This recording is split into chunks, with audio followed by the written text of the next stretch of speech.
Hey everyone, it's Eminently, and we are back to more. Ooh, we are back. Woo! We are back. Oh, this is a weird intro. We are back to more Love is Strange. Let's go ahead and load up, and then we can read the journal. Okay. I framed an old photo of the two of us, and Chloe flipped in a good way. She seemed really happy with it. That felt good. She seemed to be happy that I'd even thought of her at all, which was really what I was going for.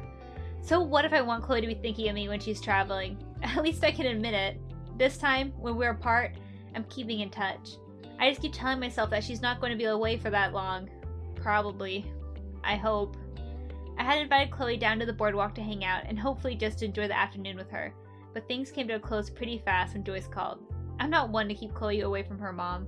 I was ready to just go back to school, but Chloe invited me back to her place instead. She all but used the word sleepover. She even mentioned blanket forts. Blanket forts. I know it would be completely crazy to accept because it's a school night. Oh, don't sleep over on a school night, you crazy kids! But I did anyway. So rebellious of me. Where's the blue hair dye? Of course, the moment we got back to Chloe's place, Joyce fed us so much food I thought that I would legit die. And then we did all the cleanup before going to Chloe's room to build our blanket fort. We've both got less than 2 years to being 20 years old. Yikes! Oh man, yeah. Being 18. Woo! I remember those days. Now I'm 37. But we're still having fun like kids. I love it. I kind of hope that never changes. We lounged around and talked about our contest photo and the kind of shot we wanted to take. To be honest, I keep forgetting about the contest. Me too. There's so much else to think about, and every single bit of it comes back to Chloe. Then, with my big fat mouth, I kind of abruptly spilled that I wanted Chloe to be my model for the photo, which really seemed to knock her flat. But it shouldn't. Chloe just fits so naturally in front of my camera. I was right to be worried about keeping Chloe from her mom this week, because Chloe told me all about how Joyce cried when she said she'd be leaving. I think I should try to visit Joyce while Chloe's gone, so she's not lonely. And then Chloe asked me if I thought I was like a bird, whatever that means. I wish I could be one, like Chloe, someone free and brave. I'm not sure why she got all philosophical out of nowhere, but it was definitely something that had me thinking pretty hard. She got a little mushy for a moment, but she checked herself pretty fast. Then we put on a movie, cause it's tradition. It really was like reliving our childhood sleepovers. Chloe and Max watching movies together is like my fear, because we all know how that turned out last time. I'm having trouble catching my breath. I'm gonna chalk it up to being too pumped for this game rather than any sort of scary underlying medical issue. That sounds way scarier than I intended it to. I'm sorry. I'm so jittery I can barely pay attention in class. Every time the light shifts, I just get distracted, thinking about what to do for the photo, when I should text Chloe, what kind of angle I want to take. Even if we don't win, this photo is going to be important to me and to Chloe. It's going to be the last thing we do together before she goes. It's going to be ours. What the heck? I'm like, okay, don't get emotional. Immediately gets emotional. Oh my god, I can't handle this. I'm having a heart attack. Love is Strange is giving me underlying medical I was almost late to class today anyway, which isn't helping my distraction. I forgot Chloe doesn't set alarms, of course, so I just woke up to Joyce yelling for me and Chloe's elbow in my face. She only grumbled and rolled over when I entangled her legs. Woo! Nope, there it is. Got dressed and hurried out the door, so she's probably still asleep. Ah, oh god, that was the fucking loudest. Oh my god, oh stop! This is like inside of my ears. Just as I think so, though, my phone buzzes. I have to wait for the teacher to turn around before I can check it. Meet me out front in 10 minutes. In front of the school? Yes, Max, in front of the school. I look out the window, a little anxiously, but of course she's not there. Knowing Chloe, she probably just rolled out of bed, waking and baking as I think about her. My class ends in 10 minutes. I have another one starting up in 20. I know that Chloe knows that. I don't know what she's planning yet, but whatever it is, it's probably something totally irresponsible. Something Joyce would shake her head disapprovingly at the very least. I shove my phone back in my pocket and do my best to focus back in on the lesson. Yeah, kids, stay in school. Pay attention to your lessons. Stay in school. I'm too old for Chloe shenanigans to be giving me butterflies. Ooh. Chloe isn't out front when I hurry outside after class, so I'm stuck waiting for 5 minutes, checking between the road and the time and worrying about class and Chloe in regular intervals. Oh god, okay, I do not play this so loud. It's real loud. I'm gonna turn this down. This is not good for my underlying medical conditions that this game is giving me already. I'm checking my phone for the 5th time when there are 3 sharp honks of a car horn, and I look up to see Chloe's truck parked in front of the academy steps, her grinning at me from inside. Hey there. I hurry over, slipping my phone back in my pocket and folding my arms up on the gap left by the open window. Hey! Excited to see me? Naturally. That just makes her grin wider at me, and I just smile back, leaning forward a little so there's less of a barrier between us. I'm gonna say can't get enough of me. Ooh, winky face, sticking my tongue out, showing a little leggy, stick my leggy out a little bit. He really won't get off my case this week. Achievement unlocked, insatiable. Ooh. At first she looks startled. Then when she sees my expression, which I'm sure is just a stupid grin, she just beams at me, scooting closer to the window so we're face to face. Don't pull this on me, Caulfield. You're the one who wanted to partner up in the first place. Because I knew no one else would bear to put up with you. She gasps in mock offense, pressing a hand to her chest. Then she just grins again, leaning forward a little more. No one else would be able to handle me. Woohoo! Ah! I'm sorry. Shit. My mom just came in and got mad at me because I left the light on, and she's currently trying to hide from trick-or-treaters. So she was like, Emily, how dare you? Trick-or-treaters showed up. Can't believe I accidentally ruined my mother's efforts to hide from the little children asking for candy. Oh, also it's Halloween. I'm recording this on Halloween. Happy Halloween, everyone. I'm about to retort, hopefully with something snarky and clever, but then our noses brush. I hadn't realized she'd gone so close. Out of instinct, I leaned back a little, surprised. Chloe blinks at me, then gives a nervous chuckle and leans back too. Anyway, speaking of, what do you say we get this show on the road? You seriously want to ditch right now? You seriously don't? Chloe, I have a class in... right now, actually. You do too, if I'm remembering correctly. You are honestly such a square. As I'm giggling at her unironic use of square as an insult, she just rolls her eyes in my direction and goes on. Come on, dude. If there's ever a reason to cut class, it's to do this. You're pursuing your passion or whatever, right? Don't pretentious art schools like Blackwell have an addendum that excuses absences if you're inspired or something? I doubt it. And your best friend who's leaving town tomorrow is telling you to. Well, and the sky's really pretty right now. Look. I don't know if she's being sincere or just teasing me, but when I tilt my head back to look at the sky, it is really pretty. A clear blue leaching out from the fading pinks and purples of early morning. I sigh.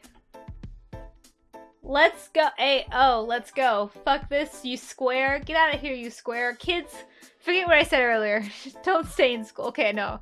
No, stay in school. But in video games, you're allowed to skip. Let's go then. Chloe raises an eyebrow, but reaches forward and unlocks the door anyway. Jeez, I thought you'd be a harder sell. I climb up into the truck, toss my bag underneath my feet. What made you think that?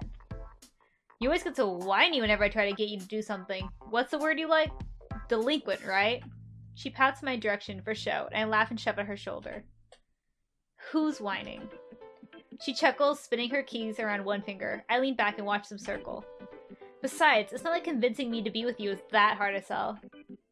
The keys fly off her hand and hit the dash. Me too, Chloe, me too. And I flinch at the sound before glancing back at her in surprise. She'd winced when the keys crashed against the car too, but now she's just looking at me a little wide-eyed. This time I really can't help but get kind of flustered. Honestly, Max, because that have sounded more gay. I mean, yeah, you could have just been like, Chloe, Price, I am in love with you. Lesbian, romantic love with you. That would have been a little bit more gay. No, I get it. I know. I'm irresistible. Among other things. All good things, though. I just chuckle, unable to deny it, and reach down to get her keys back for her. She turns the car on, the truck kicking a few times before rearing into action. Alright, let's bail, before the dog freaks. I'm sure they'll understand. I mean, the deadline was so short, I bet tons of people are scrambling. Dude, who cares? You are officially... She pauses for a few seconds, just long enough to pull out of the academy property. Off black old grounds. God, living at school must fuck with your head. No worrying about classes or deadlines or homework for the rest of the day, alright? If you say so. Nope, you're the one in charge here, Max. You're calling the shots. Oh, get it? Calling the shots. Like it's a photo pun. You're hilarious. I know. Anyway, I want you to say, I'm not going to worry about class or deadlines or homework for the rest of the day. Okay, I won't. Word for word. I just roll my eyes, trying not to giggle. I fail. Isn't paraphrasing good enough? Chloe scoffs, then suddenly the truck slows to what's basically a crawl. Chloe leans back lazily against the seat, looking at me sideways. I mean, I guess it's passable. So is, reaching our destination 2 hours from now. Chloe! I'm not gonna worry about class or deadlines or... You're such a pain in the ass. I end up having to deliver it through giggles. I'm not going to worry about class or deadlines or homework for the rest of the day. Happy? And my best friend Chloe Price is going to have my undivided attention. I smile at her, leaning back against the seat. And my best friend Chloe Price is going to have my undivided attention. She grins back at me, revving the car back up to what's probably a little above the speed limit. Oh shit! Get the cops in here! We're arresting Chloe. We're taking her down. This is the last time she's gonna terrorize Arcadia Bay by going a little above the speed limit. And also, I'm finally going to admit she's the hottest person I've ever... In your dreams. She laughs, high and pleased, and I smile, facing forward again and settling farther down to the cracked leather. My eyes catch suddenly on the reflection of glass up against the dash. Oh! It's the photo of Chloe and me, tweeny pirates, the frame vibrating along with the buzz of the truck and glinting in the sun. Chloe follows my gaze, then chuckles. Follows my gaze! I'm gonna need to tape it down or something. But geez, how am I gonna commit any misdemeanors when I got this face following me around?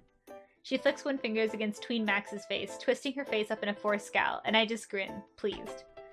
You say that like it's a bad thing. It is a bad thing. Still though, she can't keep up the scowl when she looks back at me. Thanks though. It's nice. Sure. Alright, enough of this mushy shit. Let's get this show on the road. She brings us up to 10 miles per hour over the speed limit, and then we're really on our way. The sky is pure blue when we reach the junkyard, bright and clear, and it makes me feel optimistic despite the butterflies starting to take flight in my stomach. Don't make that face. What face? This one. She pulls some kind of exaggerated pout. I definitely do not make that face. Yeah, you do. It's the face you always make when you're worried about something. But you shouldn't be worried. You're going to take an amazing picture. How do you know? Because it's you. But it's not going to get taken if we just sit here and mope about it. Come on, let's go. She grins at me and climbs out of the truck, coming around to the side of the truck to let me out. How gentlemanly. Well, I'm with a lady. So what are you thinking for the shot, Max? I look around carefully. There's so much to catch the eye here. Overturned appliances and metal shining in the sunlight, and the bright colors of the trees and sky above all else. I'm gonna, let's ask Chloe's opinion. We always want Chloe's opinion. Well, what do you think? She glances at me, surprised. What do I think? Shit, Max, you're the professional here. And you're my partner, right? We're doing this together. Dude, I'm just here for the ride. Because you asked me. Because there's no one I'd rather be with for this. Come on, not even a sarcastic thought? I glance around the junkyard again, uncertainly, and when I glance back at Chloe, she's a lot closer than before. Ooh. Like, a lot closer. Ooh! Fucking smash that nut button. I'm sorry. I am personally excited for this endeavor that's about to happen. You really mean that? Mean what? That there's no one else you'd rather be with? I can feel her breath on my face! Woo! Okay, I'm sorry. That's probably pretty loud. I would like to thank not only God, but Jesus. Well. Then suddenly she grins. You're so easy. What? There's a sudden sharp bonk to my head, and when I gasp and step back in surprise, Chloe just laughs, tossing me a stick and leveling a second one in my direction. Preemptive strike. On guard, Max. I can't believe Chloe was playing me like a goddamn fiddle. Oh, you're so dead. I go after her and she laughs, taking 2 steps forward and swinging at me again. I find it really funny that they keep going to this place to take photos and instead they just end up sword fighting. I'm like, don't sword fight, you'll get distracted again. It feels different than it had even just 2 days ago, goofing off and playing Pirates with Chloe. Heavier and more valuable now that I know it's not going to last.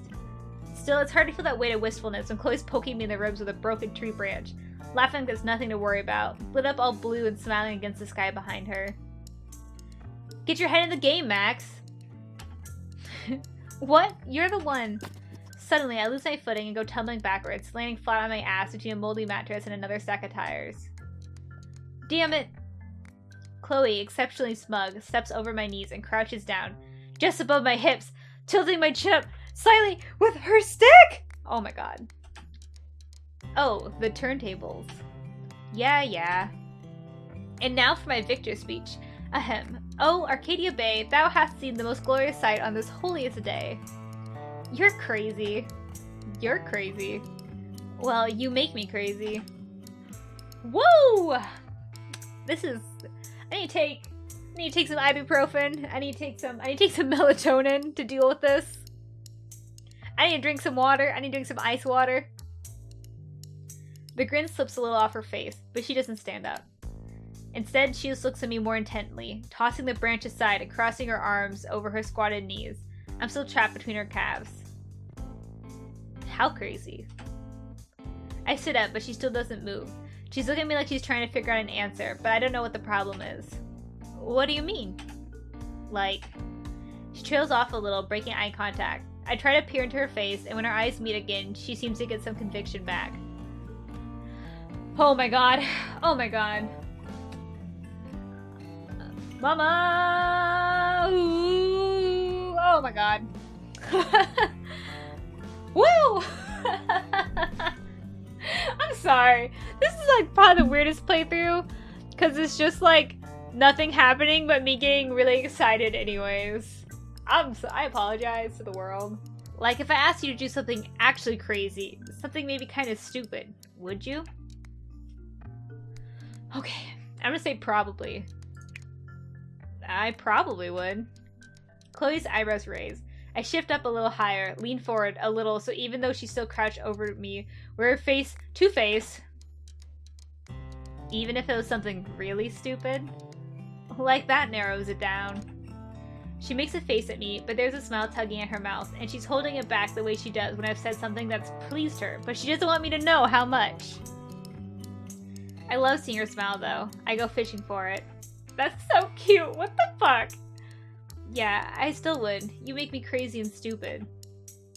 That gets the grin to really blossom across her face, and I grin back, feeling warm and kind of ridiculous and just stupidly happy.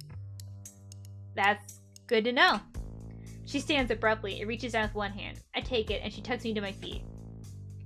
That's it? What's the stupid thing you're gonna ask me to do? It was a hypothetical question. Hypothetical my ass. Chloe, come on. She just laughs, squeezes my hand, and tugs me forward again. Come on. I can't help you with artistic vision or whatever, but I can show you a better vantage point. She leads me to one of the biggest fixtures in the junkyard, the rusty and slightly lopsided school bus, and looks at it appreciatively, hands on her hips. Okay, it's starting to get a little long, so I'm gonna go ahead and call it here for today. Next episode, we're gonna climb this bus, I guess. I'll see you then. I'll try not to let my underlying medical conditions that Love is Strange has given me get in the way.